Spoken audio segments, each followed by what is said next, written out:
Goeiemôre, broers en susters, hartlik welkom. Van die kant van die kerkraad enkele afkondigings. Ons sal vanmôre tydens die erediens vir broeder Piet Botha as ouderling bevestig. En ons sê baie hartlik welkom aan Suster Mariaan Cronje. Sy is opgeneem vanuit die NG gemeente Heuwelkruin. Baie welkom in ons midde. En dan sê ons sommer ook hartlik geluk met die geboorte van Ine Marie se klein ding.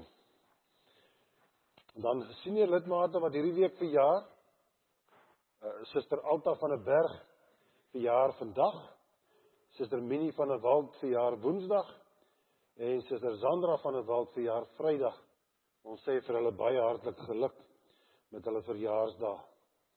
En dan dink ons aan die volgende lidmate, Suster Karin Norkee, wie se skoonmoeder oorlede is. Ons bid dat die Here hulle sal troos.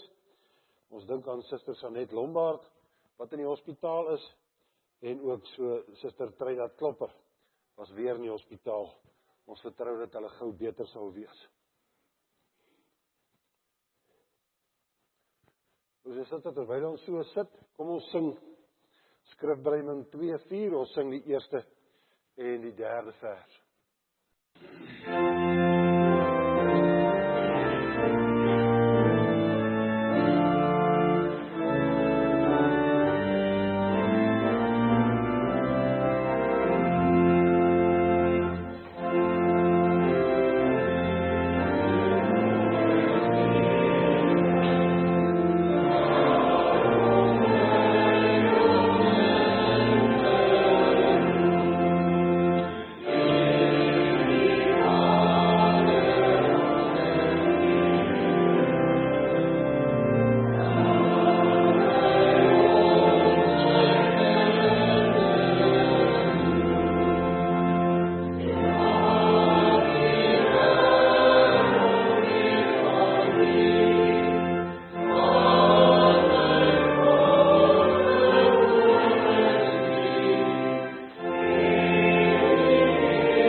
Ons hoop is in die naam van die Here, wat die hemel en aarde gemaak het en getrou bly tot in ewigheid. Geliefdes, genade, barmhartigheid en vrede vir u, van God ons Vader en die Here Jesus Christus, deur die kragtige werk van die Heilige Gees. Amen. Kom ons loof die Here uit al 4 die verse van Psalm 100.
geloof die geloof waarin ons nie twyfel nie. Ek glo in God die Vader, die Almagtige, die Skepper van hemel en aarde. En ek glo in Jesus Christus, sy eniggebore Seun, ons Here, wat ontvang is van die Heilige Gees, gebore uit die maagd Maria, wat gelei het onder Pontius Pilatus, gekruisig is, gesterf het en begrawe is, wat die angste van die hel tot in die dood te ondergaan het, wat op die derde dag opgestaan het uit die dood, opgevaar het na die hemel, en sit aan die regterhand van God die Almagtige Vader, waarvandaan hy sal kom om die lewendes en die dooies te oordeel. Ek glo in die Heilige Gees. Ek glo aan 'n heilige, algemene Christelike kerk, die gemeenskap van die heiliges. Ek glo aan die vergifnis van sondes. Ek glo aan die opstanding van die liggaam, en ek glo aan 'n ewige lewe.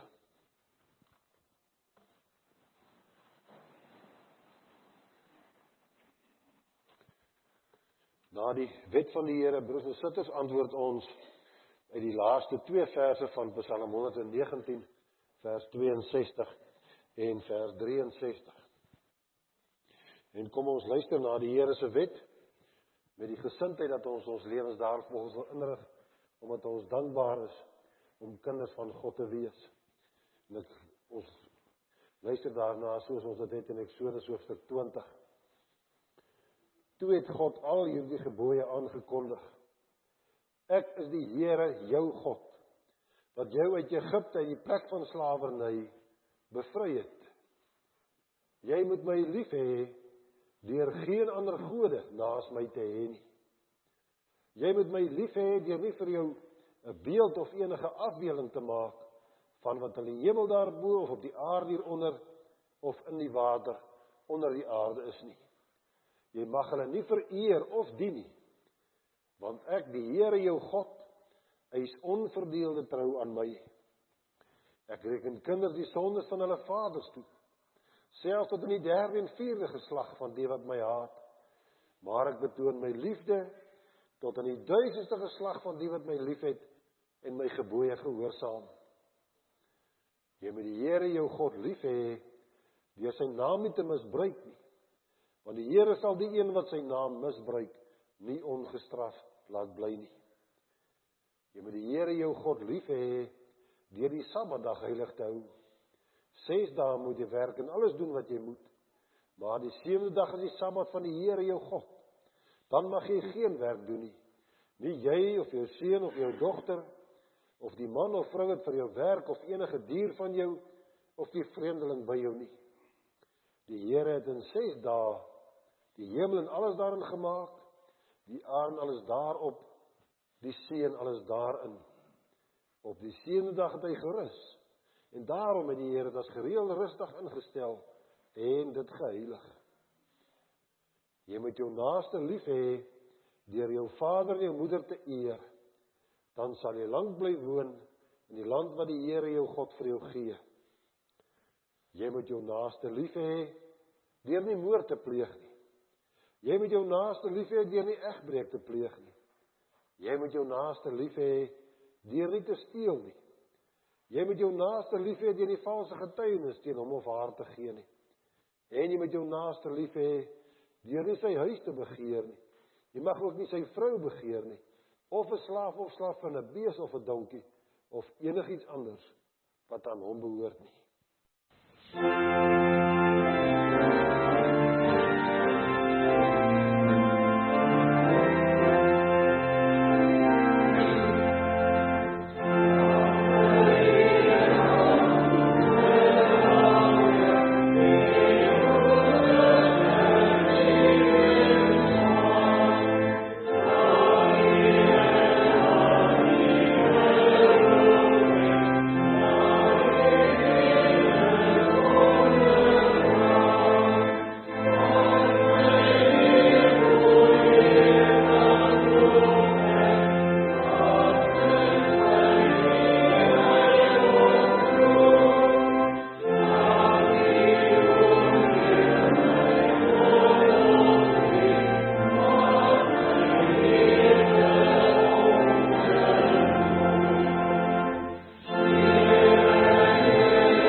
harte oor om broeder Piet te bevestig as ouderling.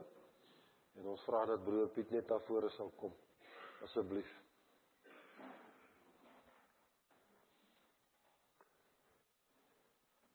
Geliefdes in ons Here Jesus Christus, u weet hoe ons nou verskillende male die naam afgekondig het van ons medebroer, wat as ouderling van hierdie gemeente gekies is, ten einde te verneem of iemand iets het, waarom hy nie in sy ambt bevestig mag word nie. En aangesien niemand enige wettige beswaar teen hom voorgelê het nie, sal ons hom nou in die naam van die Here in sy ambt bevestig. Vir die doel moet u broer wat bevestig word, en ook alle aanwesiges eers uit die woord van God, 'n kort uiteensetting van die instelling en amptswerk van die ouderlinge aanhoor. 'n Ouderling is iemand wat die diens van regering in die gemeente van Christus beoefen. Ouderlinge of opsieners het deurgaans in die apostoliese kerk die gemeente met die woord geregeer en versorg, volgens die gawes wat die Heilige Gees gegee het. Ons glo dat Christus mense tot besondere dienste in sy kerk roep, om die gelowiges van hulle dienswerk toe te rus, tot opbou van die liggaam van Christus. Daarom rus Christus hulle ook toe, met die gawes wat hulle nodig het.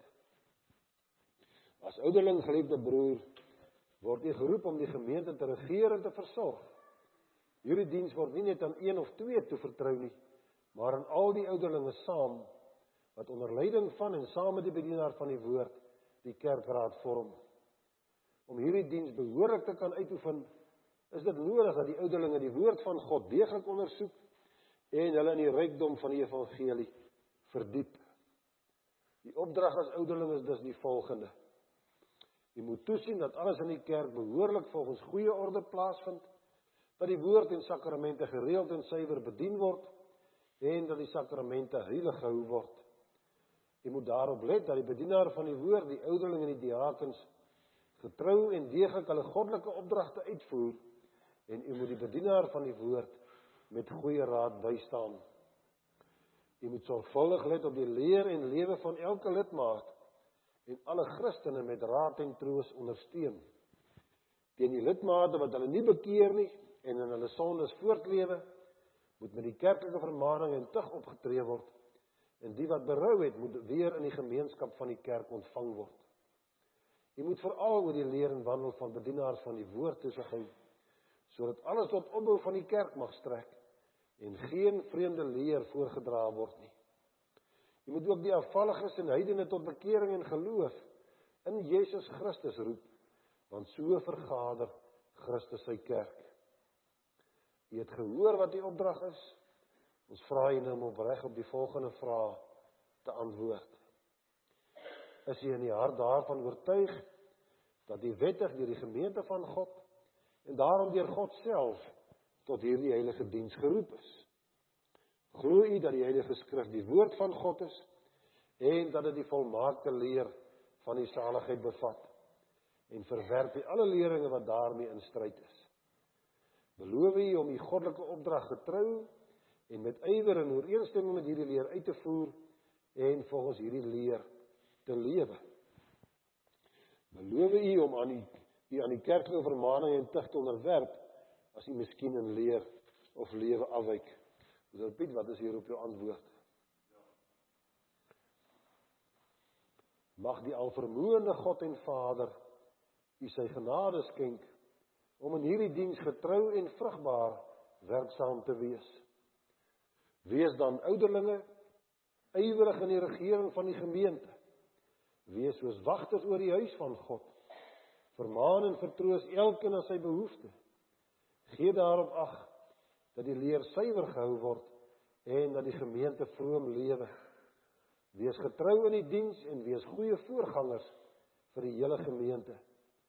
So sal u vir uself 'n eervolle plek in die gemeente verwerf en groot vrymoedigheid in die geloof in Christus en na hierdie lewe in die vreugde van die Here ingaan. En u geliefde gemeente, ontvang hierdie broer as 'n dienaar van God. Stel u gewillig onder die ouderlinge se toesig en regering, want hulle waak oor u lewe en sal eendag daarvan rekenskap moet gee. En dink aan die ouderlinge in u gebede. Maar omdat ons dit uit onsself nie kan doen nie, laat ons daarom die almagtige God aanroep.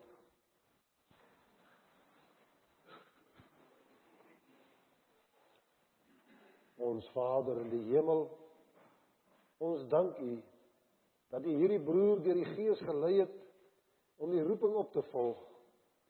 Ons bid U, gee aan hom steeds meer die gawes wat hy nodig het om sy diens te kan verrig.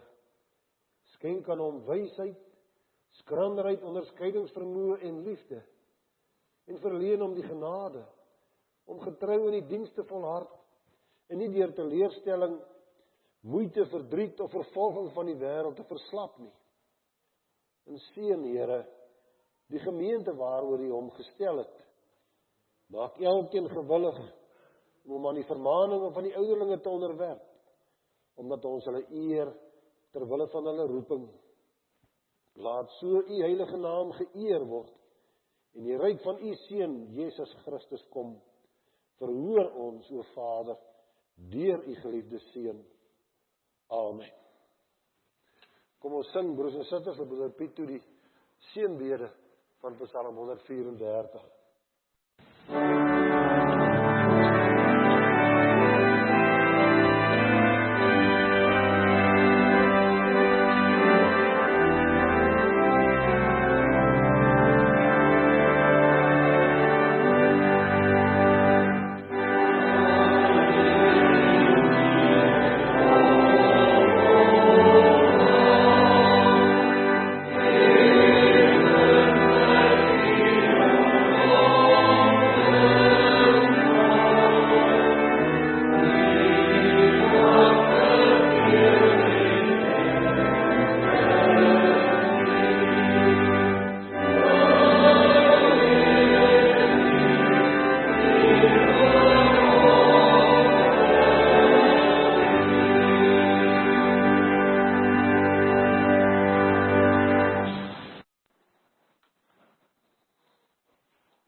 Ons lees saam uit die woord van die Here, die eerste brief van Paulus aan die Korintiërs. Ons lees hoofstuk 1, die eerste 9 verse, en dan lees ons weer vanaf vers 18.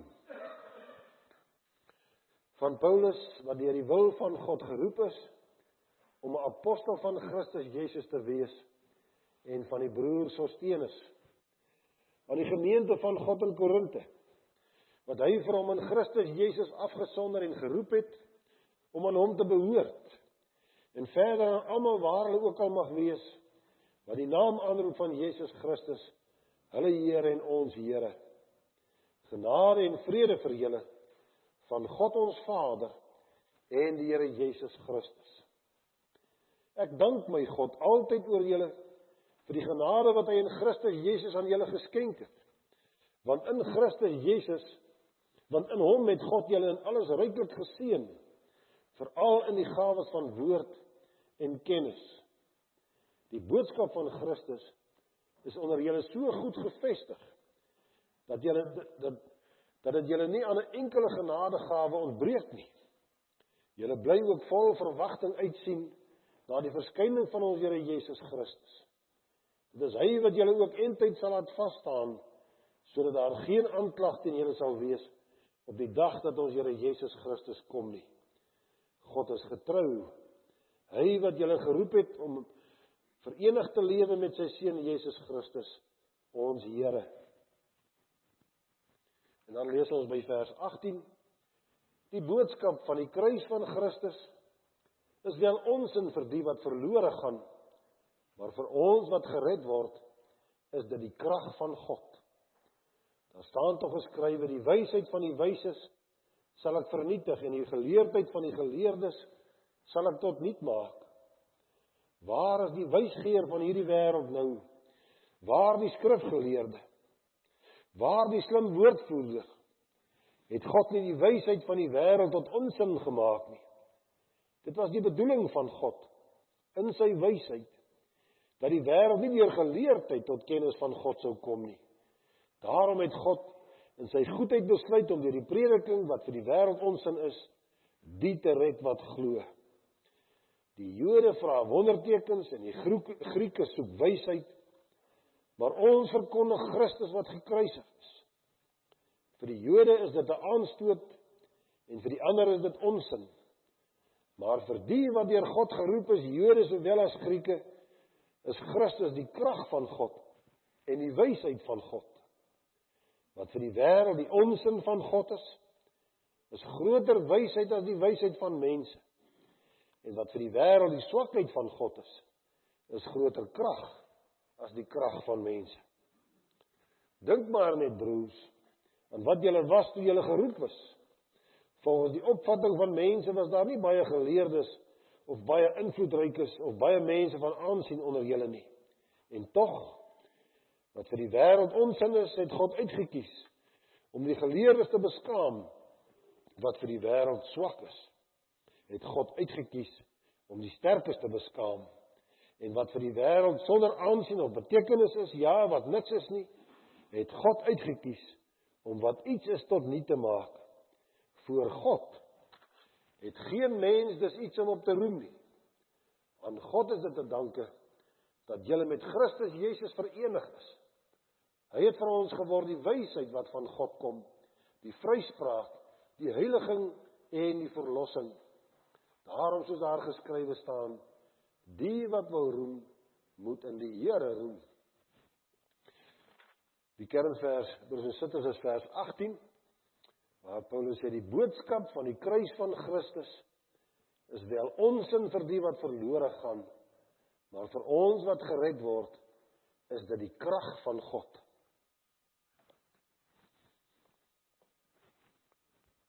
Broers en susters, en kinders,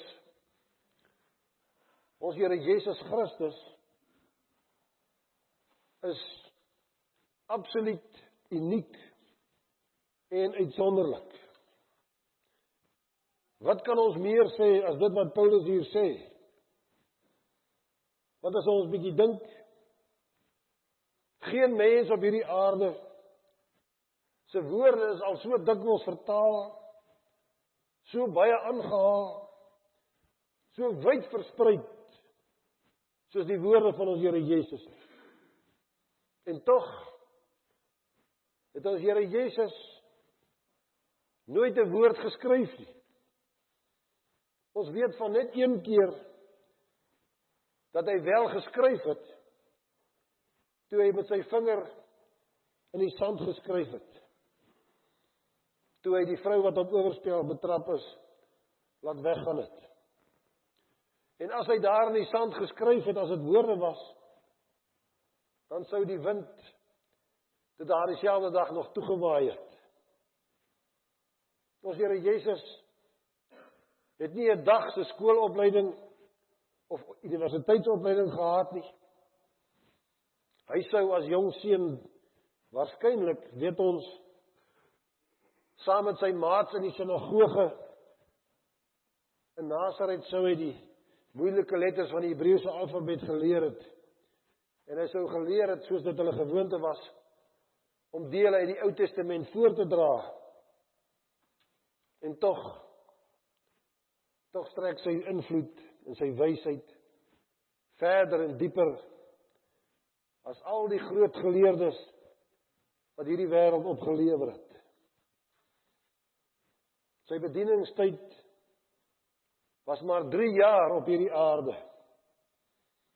Dit was min of meer so 3 jaar wat hy in die openbaar opgetree het. Maar dit is nou al 20 eeue dat die wêreld steeds met sy woord besig bly. Die Here Jesus het nooit oor see gereis nie. Hy het maar 'n paar keer oor die Jordaanrivier gegaan, saam met sy disippels om te gaan rus. En tog het sy boodskap uitgegaan na al die uithoeke van die aarde, tot in die verste plekke. Sonder om sy stem te verhef, het hy sekere dinge gesê. En sonder om opspraak te verwek, het hy sekere dinge gedoen. Maar die Here Jesus se dade en sy woorde was soos klippe wat 'n mens in 'n dam gooi. Die rimpels daarvan het net verder en weer uitgekring tot by die donkerste uithoeke van hierdie aarde. Sy woorde en sy dade beïnvloed elke mens, elke verhouding, elke omstandigheid. Daar's geen mens op hierdie aarde wat onaangeraak deur die Here Jesus kan wees nie. En niemand is ooit so fel weerspreek soos Jesus van Nasaret nie. In sy dag het hulle sy geseënde liggaam aan die kruis vasgeslaan. In die eeue wat gevolg het, tot vandag toe nog, word hy verguis en vergal. Die Here Jesus word deur sommige gehaat. En tog, dis eienaardig, is dit altyd asof sy aanvallers en die Here se vyande, hulle kan nooit werklik van hom loskom nie. Ons sien dit al in die Bybelse geskiedenis. Toe die Fariseërs en die skrifgeleerdes gesorg het dat die Here Jesus gekruisig word, en hulle gedink het hulle is ontslaaf van hom, hulle kan nou gerus wees, dan gebeur die teenoorgestelde. Hulle sit wagte voor sy graf, hulle laat sy graf verseël, hulle huur soldate om te sê dat sy liggaam gesteel is. Na sy dood was die skrifgeleerdes en die Fariseërs nog meer met die Here Jesus verleë as toe hy geleef het. En het ons vanmôre gelees, wat Paulus sê, dit waarvoor die Here Jesus die bekendste is, sy kruis, is vir die wêreld onsin. Vir sommige mense in hierdie wêreld is dit dwaasheid. Hulle sê, die kruis van Christus is ongeloofwaardig. Nie almal wil glo aan die kruis van ons Here Jesus Christus. En tog is dit waaroor alles gaan. Dit gaan vir ons oor die man wat aan die kruis gehang het. Dit gaan vir ons oor sy wonderlike maagdelike geboorte, sy unieke lewe, sy leer wat so anders was as wat die wêreld geleer het. Die mense het ook gesê, hy leer nie soos die skrifgeleerdes en die Fariseërs nie. Hy plaas nie 'n swaar juk op mense nie. En sy prediking en sy lewe het uitgeloop op sy kruisdood en op sy opstanding. Dis die kragtige boodskap waaroor dit vir ons gaan. Dis hoekom ons vanmôre hier sit en elke Sondag, dat ons glo dat die Here Jesus aan die kruis gesterf het en opgestaan het uit die dood.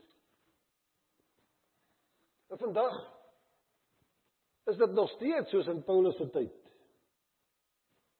Vandag nog steeds is die boodskap van die kruis is onsin vir die mense wat verlore gaan.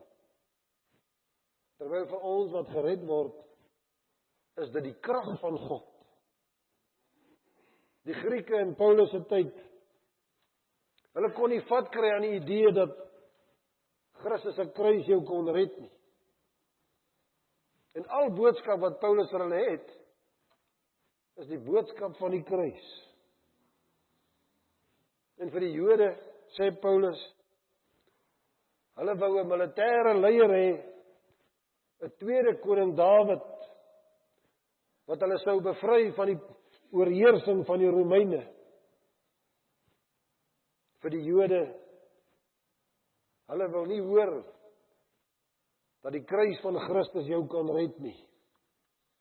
Die man aan die kruis was vir die Jode die simbool van mislukking. Die Here Jesus was vir hulle 'n verloorde. Om vir 'n Jood te vertel het dat die Here Jesus se sterwe aan die kruis 'n oorwinning was. Hulle wou dit nie glo nie. Maar dis die boodskap, broers en susters, wat die Bybel ons leer. Paulus sê hier, die boodskap van die kruis is die krag waarmee God ons red. Vir ongelowiges is dit onsin. Maar vir ons wat dit glo, is dit die krag van God. En dan sê Paulus hier, dis groter wysheid as die wysheid van mense. En die krag van die kruis is groter krag as die krag van mense.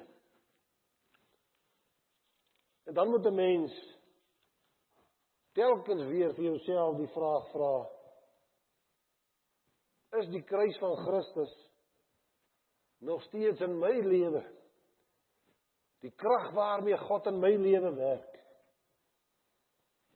Is hierdie boodskap steeds vir my die grootste wysheid wat daar is? En dan moet ons ook vra, hoe beïnvloed die kruis van Christus my lewe? Want daar is steeds vandag mense wat sê, hulle wil nie glo nie.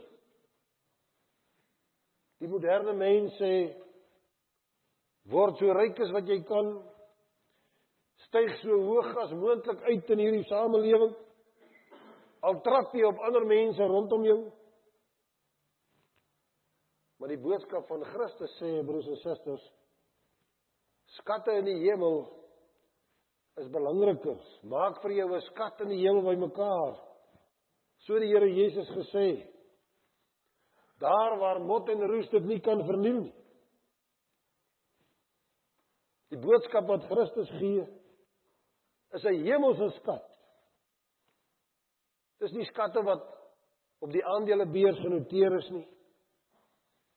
Dis nie skatte wat onderworpe is aan pryskommelinge soos die effektebeurs nie.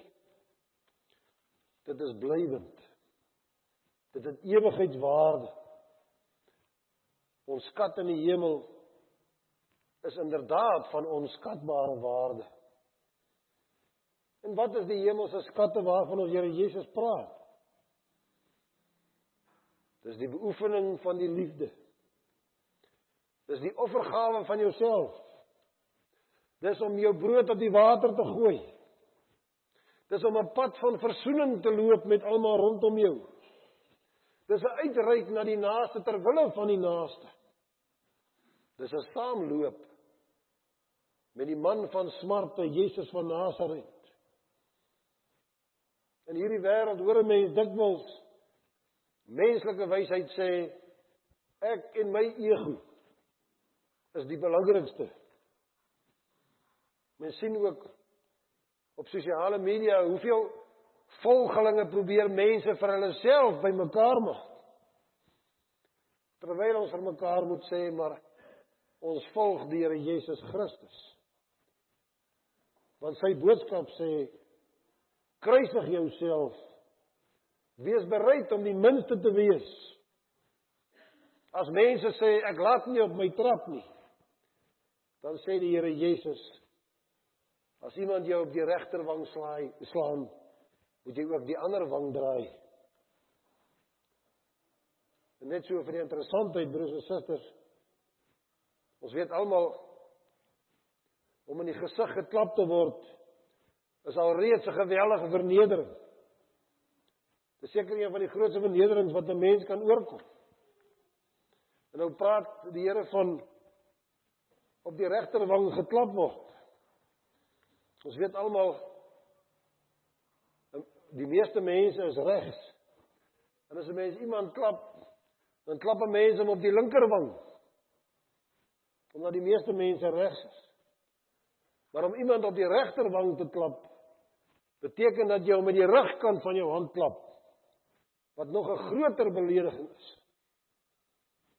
En nou sê die Here Jesus, selfs al word 'n mens op daardie grove manier beledig, moet 'n mens ter wille van hom steeds bereid wees om dit te verduur. Daar moet geen gedagte van wraak in 'n mens se hart wees nie. 'n Gelowige wat in Christus glo, is iemand wat geleer het om beledigings te verdra, met 'n gebed in die hart, soos die Here Jesus gebid het, Vader, vergeef hulle, want hulle weet nie wat hulle doen nie. En dit is so, broers en susters, omdat ons volgelinge van die Here Jesus is. En hy het ons verlos. Hy het ons verlos van elke begeerte om wraak te neem, om terug te slaan. Selfs al word 'n mens gruwelik beledig ter wille van Christus. So skryf Petrus ook. As 'n mens ly ter wille van Christus, as 'n mens onverdiende lyding ondergaan, sê Petrus, moet 'n mens dit as 'n voorreg beskou.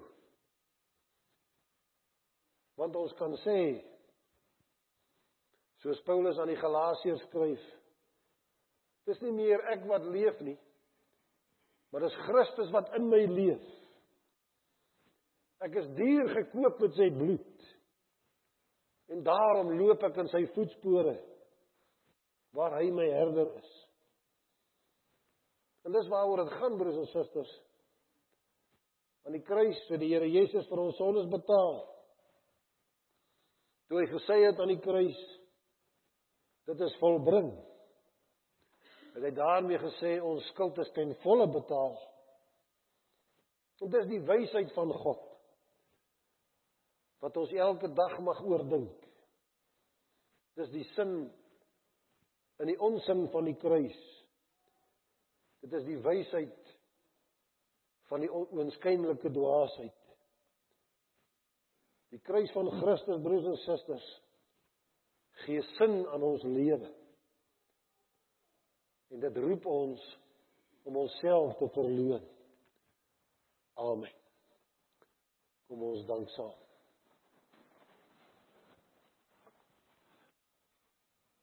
Ons Vader in die hemel, ja, dis 'n onuitspreeklike voorreg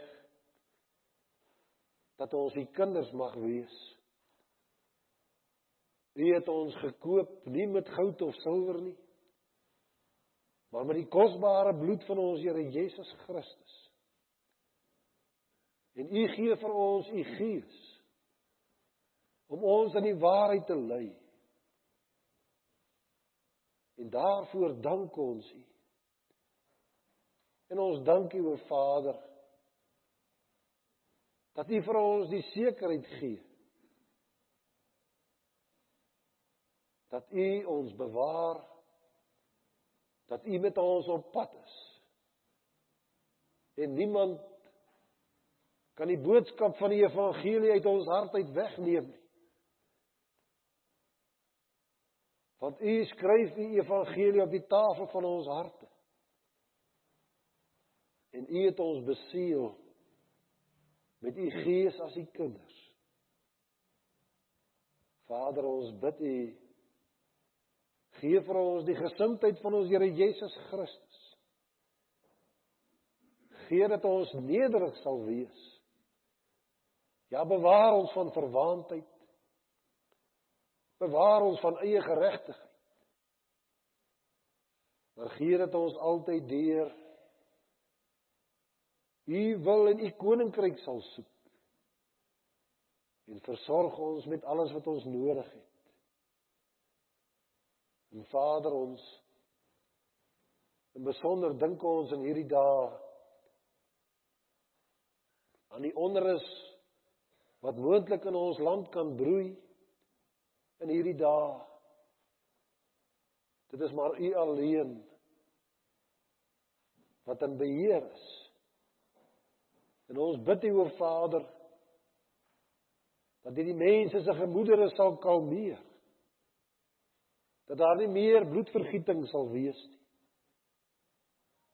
Ja, gee dat daar geregtigheid sal geskied. Maar gee in alles dat U koninkryk mag kom. Dat U wil sal geskied. En dat U naam op elke plek geheilig sal word. Dit bid ons, o Vader, in die naam van ons Here Jesus Christus. Amen. Daar is nou geleentheid, broers en susters, om liefdegawe te gee. En daarna sing ons Skrifbreuke 19:3. Kom ons sing, broers en susters, Skrifbreuke 19:3. Ons sing al 4 die verse as 'n seënbede oor mekaar.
Ontvang die seën van die Here en gaan dan in vrede.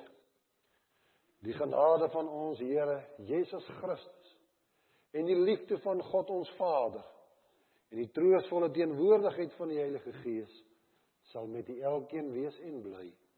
Amen.